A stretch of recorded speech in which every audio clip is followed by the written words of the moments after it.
மூவில வந்து பாத்தீங்கன்னா ஃபுல்லா ட்ரக்ஸை வச்சு தான் மூவ் பண்ணியிருக்காங்க இல்லையா?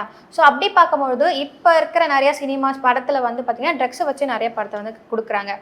இதுல என்ன ப்ராப்ளம் அப்படின்னா, நிறைய பசங்க, அதாவது வளர்ந்து வர பசங்க எல்லாரையும் வந்து படத்தை பார்த்து தான் இவங்கள மாதிரி ஆகணும், இது மாதிரி ஆகணும் அப்படின்ட்டு இருக்காங்க. ஸோ இப்போ ட்ரக்ஸை வச்சு படம் எடுக்கிறாங்க அப்படின்னா அது கண்டிப்பா வந்து யங்ஸ்டர்ஸ் மத்தியில வந்து ஒரு பேடான இம்பாக்டை தான் வந்து கிரியேட் பண்ணும். ஸோ ஏன் அந்த மாதிரி படங்கள்லாம் எடுக்கிறாங்க? ஹானஸ்டான நல்ல கேள்வி தான், ஹானஸ்டாக ஒத்துக்கிற நல்ல கேள்வி.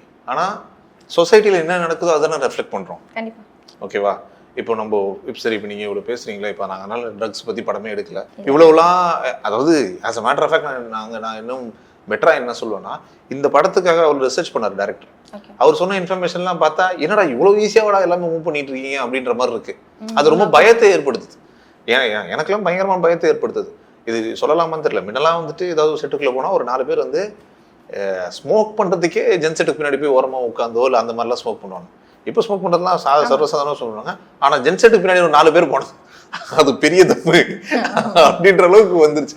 இது எல்லா இடத்துலையுமே நடக்குது, ரொம்ப சர்வசாதாரணமாக நடக்குது.